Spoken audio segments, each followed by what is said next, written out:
आज की क्लास में हम देखने वाले हैं इलिप्स, अपेलियन और पेरिहेलियन की कंडीशन के बारे में।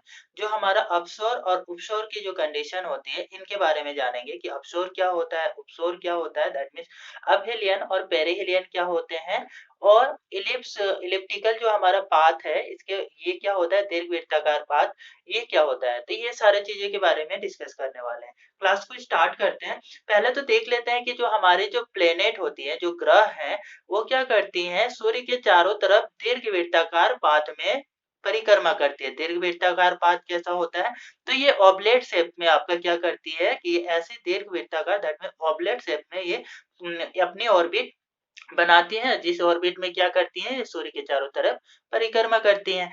ये तो हमारा क्या हो गया, इसका पाथ हो गया। इस पाथ में जब जाते हुए, इस रास्ते में जब जाते हुए, इस ऑर्बिट में जाते समय क्या होता है कि एक समय ऐसा होता है कि जो ग्रह है, दैट मीन्स जो इसमें से एक ग्रह ले लेते हैं, जैसे पृथ्वी है। पृथ्वी क्या होता है, सूर्य के बहुत पास होता है, और एक एक समय ऐसा होता है कि सूर्य के पास होता है, और एक समय ऐसा होता है कि सूर्य से दूर हो जाता है इस पाथ में जाते समय।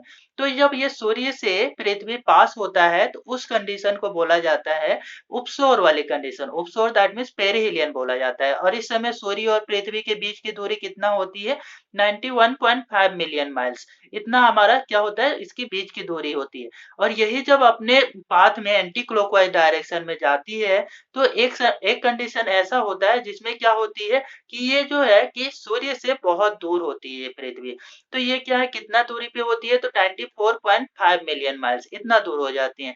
तो जब एपेलियन था, उपसौर के कंडीशन में कितनी दूरी थी, 91.5 मिलियन माइल्स। यहाँ कितना हो जा रहा है, 94.5 मिलियन माइल्स। और ये घटना कब होती है, 4 जुलाई, 4 जुलाई को होती है एवरी ईयर।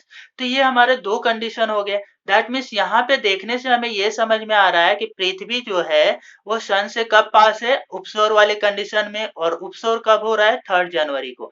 मतलब 3 जनवरी को क्या होना चाहिए था, यहाँ पे जो हमारा पृथ्वी है, वहां पे सबसे ज्यादा एनर्जी आएगी, ऊर्जा आएगी। और ये जो है उष्मा सबसे नजदीक होने के कारण ये क्या होगा, उष्मा ज्यादा आना चाहिए, और यहाँ पे पृथ्वी के लोगों को गर्मी महसूस महसूस होना चाहिए। लेकिन क्या ऐसा होता है, जी नहीं। हमारे पास क्या होता है, 3 जनवरी के समय क्या होती है, पृथ्वी पे तो देखते हैं कि सर्दी आपका मोस्ट ऑफ लैंड मास में क्या होती है कि सर्दी महसूस की जाती है। जो साउथ वाला पार्ट होती है, मतलब दक्षिण के साइड जो दक्षिणी गोलार्ध है, वहां पे गर्मी होती है। हमारे यहाँ तो ठंडी होती है। लेकिन आ रही है क्या, सूर्य से ऊर्जा ज्यादा आ रही है। और यहाँ पे क्या है, 4 जुलाई को क्या है, दूर है पृथ्वी, उस समय क्या होना चाहिए कि ऊर्जा कम जाती है। कितना, यहाँ पे देखिए कि ये 94.5 मिलियन दूर सो जा रही है, और ऊर्जा कम जा रही है, मतलब पृथ्वी को ठंडा होना चाहिए, अभी विंटर होना चाहिए। लेकिन क्या होता है, इसका जस्ट उल्टा ही होता है। ऐसा रिवर्स कंडीशन होने का क्या कारण है, तो ये सारी चीजें के बारे में हम डिस्कस कर लेते हैं। कि इस कंडीशन में हम यहाँ पे देख पा रहे हैं, जब पेरिहिलियन उपसौर वाली कंडीशन है, जब पृथ्वी सन से पास है, इस कंडीशन में जो है कि ये हमारा पृथ्वी जो है अपने अक्ष पे कितनी डिग्री से झुका हुआ होता है, 23.5 डिग्री से झुका हुआ होता है।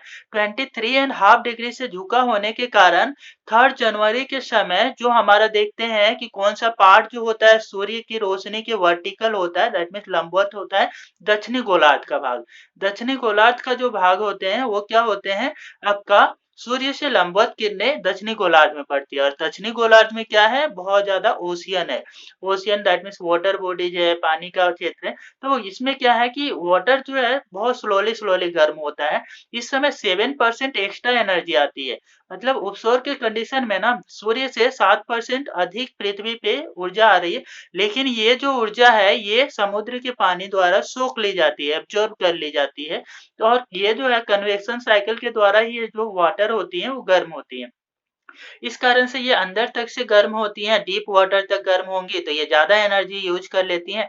इस कारण से क्या है, और ये जो है कि साउथ हेमिस्फीयर में कहीं आपका देखते हैं ऑस्ट्रेलिया ये सब में उस समय समर भी होता है। लेकिन नॉर्थ हेमिस्फीयर वालों को क्या हो रही है, north hemisphere that mean tropic of cancer यहाँ पे है।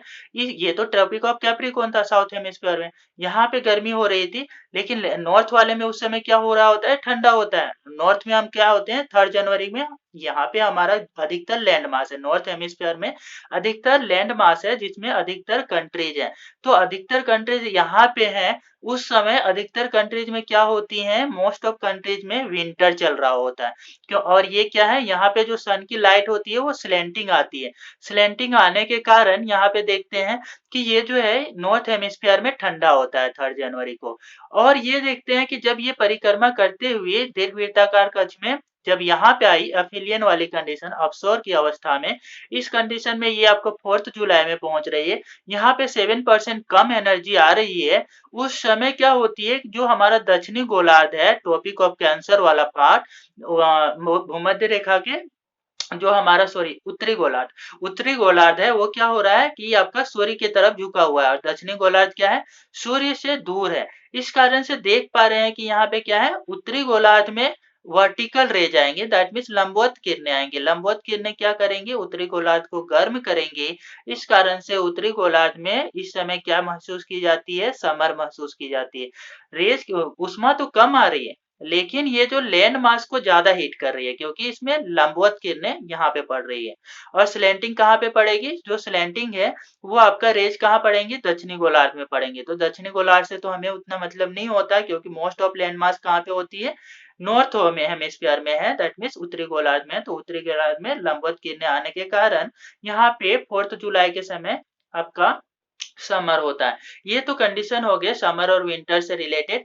और इसके बाद में देखते हैं कि ये जो है कि इसमें हम क्या में देख रहे होते हैं कि 3 जनवरी को ऑफशोर वाली कंडीशन है। अब आ जाते हैं कि इनसे जो है, इन टॉपिक से रिलेटेड ये जो पेरिहेलियन अफेलियन कंडीशन थी और जो इसका दीर्घवृत्ताकार कक्ष है, इससे रिलेटेड केपलर्स जो है, केपलर्स जो हमारे साइंटिस्ट हैं, उन्होंने क्या किया है कि लॉज दिए हुए, एस्ट्रोनॉमिकल लॉज दिए हुए हैं। एस्ट्रोनॉमिकल लॉज उन्होंने 3 लॉज है, तो इसके बारे में देख लेते हैं। ये जो पाथ है, इन्होंने बताया कि जो ये जो सन के चारों तरफ इस तरीके का ये जो पाथ में परिक्रमा कर रही है, जिसमें सूर्य के एक बार पास में ग्रह आ जाती है और एक बार दूर चली जाती है। जो ये पृथ्वी है पास आती है और एक बार दूर चली जाती है।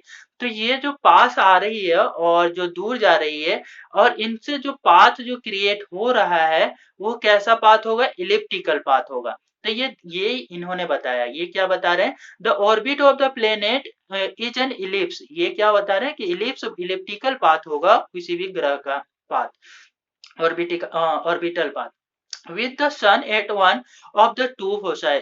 क्या होती है कि इसमें इमेजिनरी फोसाई लेकर के अंडरस्टैंड किए थे इसेंट्रिसिटी के बारे में, इससे पहले वाले वीडियो में।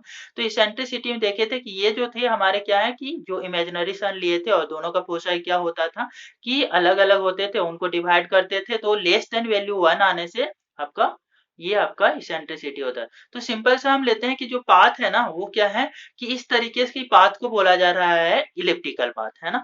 तो ये क्या कर रही है, केपलर जो है, केपलर महोदय ने बताया कि जो हमारे ग्रह होते हैं वो इलिप्टिकल पाथ में आपका परिक्रमा करती हैं। ये पहला उनका लॉज था। दूसरा लॉज क्या बताते हैं ये, कि इसको समझने के लिए हम पहले डायग्राम की हेल्प से इसको एक्सप्लेन कर लेते हैं। क्या है कि यहाँ पे देख पा रहे हैं कि ये जो है कि ये इस तरीके से परिक्रमा कर रही है चारों तरफ, सूर्य के चारों तरफ पृथ्वी। ये 3 जनवरी को ये सूर्य के पास वाली कंडीशन है, दैट मीन्स हमारा ऑफशोर वाले पेरिहेलियन की कंडीशन है। अफेलियन की कंडीशन ऑफशोर आपका 4 जुलाई को है। और हम सपोज कर लेते हैं कि आपका क्या है कि कोई सा इस पाथ में से एक पॉइंट ले लेते हैं, वहां से क्या करें, पहले तो इनको मेजर एक्सिस ड्रॉ करके इन दोनों को क्या करते हैं, अर्थ का पेरिहेलियन वाली कंडीशन और एफिलियन वाली कंडीशन दोनों को ज्वाइन करते हुए सूर्य के जो है सेंटर से जाते हुए एक लाइन ड्रॉ कर लिया, इसको मेजर एक्सिस नेम दे दिए। अब इस ऑर्बिट से होते हुए सूर्य के सेंटर से एक पॉइंट को लेते हुए ज्वाइन कर लिया, ये ज्वाइन कर लिए। अब क्या करते हैं, ये ज्वाइन हम क्या कर लेते हैं कि ये आपका कोई सा भी पॉइंट ले लें। सपोज क्या करें कि हम ये पॉइंट लेते हैं कि एक दिन में सूर्य है ना, यहाँ से यहाँ तक जा रहा है, यहाँ से यहाँ तक जा रहा है। तो एक दिन में सूर्य द्वारा जितना डिस्टेंस ट्रेवल की जा रही है, उस वाले को क्या किए, एपिलियन वाले कंडीशन में इसकी डिस्टेंस को यहाँ से यहाँ जितना दूरी जा रही थी उसको क्या कर लिए, यहाँ पे उससे जाती हुई एक लाइन यहाँ पे ड्रॉ कर लिया और इस एरिया को कलर कर लिए। अब इस एरिया को क्या किए, इस एरिया को मेजर कर लिया, ये एरिया मेजर जितना हो रहा है उसी को क्या करते हैं एफिलियन वाले कंडीशन में आते हैं। 1 डेज में सूर्य कितना दूर जा रहा है, कितना 1 डे के टाइम में समय में उतना ही समय में जितना दूर जा रहा है वहां से क्या करेंगे मार्क करके ये आपका इसको ये यहाँ से सेंटर से सूर्य के सेंटर से इसको ज्वाइन कर लेंगे और उस एरिया को भी मेजर करते हैं तो क्या होती है ये दोनों एरिया जो है सेम होती है। दैट मीन्स क्या है कि जो ये जो पृथ्वी है कि सेम समय में सेम एरिया ट्रेस करती है, that means same area cover करती है। तो क्या क्या बोल सकते हैं कि distance traveled by the planet around the sun in equal interval of time will be area traced by the planet around the sun in equal interval of time will be equal but its distance will vary। देखते हैं क्या कि 1 दिन में क्या कर रहा है, एक दिन में एपिलियन वाले कंडीशन में यहाँ देखेंगे हमने मेजर किया ना मापा तो क्या देखे कि ये जो पृथ्वी है एक दिन में यहाँ से आने में ज्यादा ये कम डिस्टेंस कम दूरी तय कर रही, लेकिन यहाँ से यहाँ जाने में इसकी ये वाले पार्ट को मेजर करते हैं तो ये लेंथ क्या होगी ज्यादा होगी। दैट मीन्स है कि हम पेरिहिलियन के कंडीशन में ये ज्यादा दूर निकल जाती है और अपिहिलियन के कंडीशन में इसको यहाँ से यहाँ ट्रेवल करने में आपको देखते हैं कि समय ज्यादा लगता है कम दूरी ये ट्रेवल करती है, लेकिन एरिया क्या होगा दोनों ही कंडीशन में सेम टाइम में 1 डेज में क्या है एरिया इक्वल ट्रेस करती है इक्वल कवर करती है। तो ये आपका ये दो कंडीशन थे, इसी कारण से हमारा क्या है कि ये जो देख रहे हैं कि ये यहाँ पे क्या है कि 3 जनवरी के बाद में ये थोड़ी फास्ट चलती हैं अपनी ऑर्बिट में पेरिहिलियन के टाइम में। इस कारण से क्या होता है फेब्रुवरी का जो मंथ होता है वो हमारा कितना होता है 28 डेज का होता है और ये आपका क्या होती है कि अपिहिलियन के टाइम में हमारा जो सूर्य होता है वो थोड़ा स्लो चलती है। इस कारण से हम क्या लेते हैं जो जुलाई है और अगस्त दोनों ही क्या लेते हैं 31 डेज का लेते हैं, ठीक है। तो ये हमारी क्या है कंडीशंस हैं जिस कारण से हम इस तरीके का लेते हैं कि इधर की डेज क्या है कि आपका देख रहे हैं ये फास्ट मूव करती है तो फरवरी के मंथ को 28 कर दिए, यहाँ थोड़ा ये था तो जुलाई अगस्त दोनों ही मंथ को 31 ले लिए। तो ये था इन्होंने केपलर्स का ये दूसरा आपका ये लॉज है वो बताते हैं क्या the line segment joining the planet and the sun sweeps out equal area, ये जो है ना इक्वल एरिया ट्रेस करती हैं in equal interval of time में सेम टाइम में इक्वल एरिया ट्रेस करेगी, इक्वल दूरी नहीं इक्वल एरिया ट्रेस करती है। ये आपका इनका दूसरा लॉज था केपलर्स का। थर्ड लॉ क्या होती है, थर्ड लॉ ये बताता है हमें कि जो टाइम पीरियड होती है ऑर्बिटल पीरियड जो है प्लेनेट का सूर्य के चारों तरफ घूमने का वो ऑर्बिटल पीरियड डायरेक्टली प्रोपोर्शनल होता है सेमी मेजर एक्सिस के क्यूब का। मतलब क्या है the square of orbital period का square of the planet is proportional to cube of semi major axis of its orbit. Cube of semi major axis कौन सा लिए थे जो पेरिहिलियन की कंडीशन अर्थ का था और जो अपहिलियन की कंडीशन था दोनों से ज्वाइन होती हुई कंडीशन को क्या लिए थे यहाँ पे हमने लिया था इसको इस वाले कंडीशन को क्या लिया था मेजर एक्सिस। तो ये मेजर एक्सिस के बीच की दूरी थी तो ये semi major axis that means इसका हाफ, इसका ऑर्बिटल पीरियड जो होगा ये डायरेक्टली प्रोपोर्शनल होगा। यहाँ पे बताया हुआ भी है T is time period and T is semi major axis. Explanation में हम देखते हैं कि अब क्या कर लेते हैं एवरेज डिस्टेंस मेजर कर लेते हैं कि सन है और जो हमारा अर्थ है इनके बीच का क्या होता है कि एवरेज डिस्टेंस कितना होगा इसको लेते हैं ना 1 एस्ट्रोनॉमिकल यूनिट। जो सन है और अर्थ के बीच की दूरी को क्या लेते हैं 1 एस्ट्रोनॉमिकल यूनिट। ये कितना होता होगा तो हमने मेजर किया उसमें पाया क्या कि जो है कि पेरिहिलियन की कंडीशन में सूर्य का जो दूरी होती है पृथ्वी से 91.5 मिलियन माइल्स होती है और अपहिलियन की कंडीशन में सूर्य और पृथ्वी के बीच की दूरी कितनी होती है 94.5 मिलियन माइल्स।